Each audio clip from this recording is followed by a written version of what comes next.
Hi guys, it's Denise, and my creative book report was about The Girl Who Chased Away Sorrow, the diary of Serenita, a Navajo girl. I decided to do a more 3D approach, and in my classroom, students could summarize their literary elements this way and then glue or tape each paper back to back to make a book. And that's how I did these. I didn't glue them together, but I just have it separated so you can see each one. So we can start with setting. The book took place starting in Arizona, but at the time they didn't know that it was Arizona. They said they lived in Ahogan. They traveled all the way to New Mexico. The time was in 1864. They eventually spent 4 years at the fort. They were walking in between wintertime and the place where their final destination was Fort Sumner. The canyon that was mentioned by Serenita earlier, where she said that Navajo people were staying there, was called the Canyon de Shelly. And I do not know how to say this word, but let's give it a try to say. And night and day turned to months, and then that was just a setting. And here you can put images, which is why it pops up like this. So I drew Arizona and New Mexico. I have here the characters, and then I wrote protagonist, antagonist, and supporting. So General James Carleton was the antagonist. He was the one in charge of all the Navajo people walking from Arizona all the way to New Mexico. The grandfather, mother, and father, and Kabai and Serenita were all one family, and uncle and aunt, which is also on this side. They were all part of Serenita's family. So Serenita being the main character, and Kabai being Serenita's sister, Swift Pony being Serenita's cousin, and then Micah Eyes was also somebody she met along the way. Mean Mouth and High Jumper were also people she met during the walk.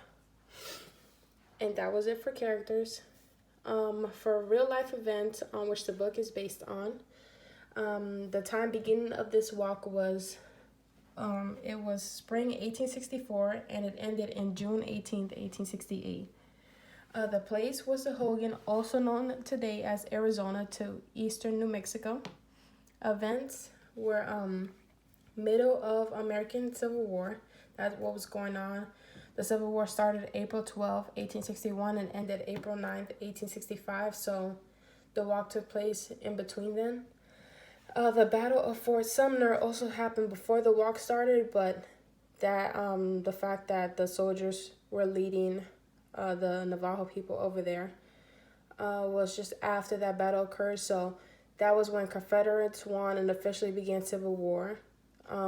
Then Confederates were moving into southern New Mexico, so the government wanted to provide protection to the Navajos despite history, because Navajos were used to raiding, and the government did not like that, so they tried to find a way to confront them but also protect them because, it was their land.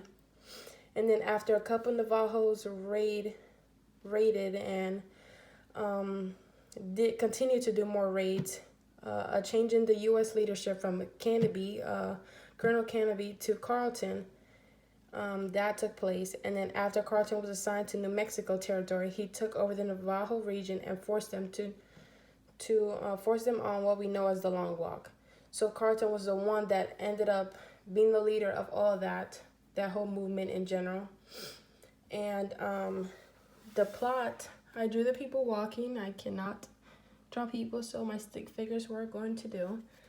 I said this story is about a 12-year-old Navajo girl named Serenita who got separated from her parents and was forced to endure what has become known as the Long Walk in 1864. The Navajos were under the supervision of General James Carleton while moving 400 miles from their homeland to Fort Sumner in New Mexico. After being weakened from the brutality of the soldiers, Navajos were forced to take this walk to the fort where they were taught the white man's way. The long walk included battling the winter elements, starvation, and disease as they were crossing rivers while keeping a steady pace with little to no food. Serenita made sure to protect her sister, still worrying about her parents until she finally sees them again. In the end, both sides made a deal to give back their homeland if Novato stopped raiding and send their children to the white man's school. So that was the overall plot. In the end, they still had to do the walk. They stayed at Fort Sumner for 4 years, but when that deal was made, it was why the Navajos still kept their land in the end of the time. And then for theme, I did inner versus outer strength. So in the story, Sarah Anita was the only one in her family who still made stories. It's something that her grandparents did. And when she saw her parents were upset and sad because eventually they knew they couldn't keep their land, Sarah Anita tried to cheer them up. So I think her inner strength, like just being based off her grandparents and, trying to keep their spirit alive, she tried to kind of be like them, and she just used that inner strength and try to exert it to her family, and that's what she did. Overcoming, I said she thought about it being more about herself. Like, she didn't think it was only her. She knew she had to do this for her family. So I felt like she overcame the selfishness and tried to be selfless, especially when her sister was walking with her. A displacement just because they had to relocate, so she was not used to that. Them going through the winter with no food, just not being in the place they usually were. I felt like that was also a theme. And then facing reality that, like they don't have a choice in what's going on. They just have to do it. And in the end, they end up making a deal, but just that overall time that, life isn't perfect, and, they just got taken away from their home. She just had to face reality throughout the story. So those are my elements.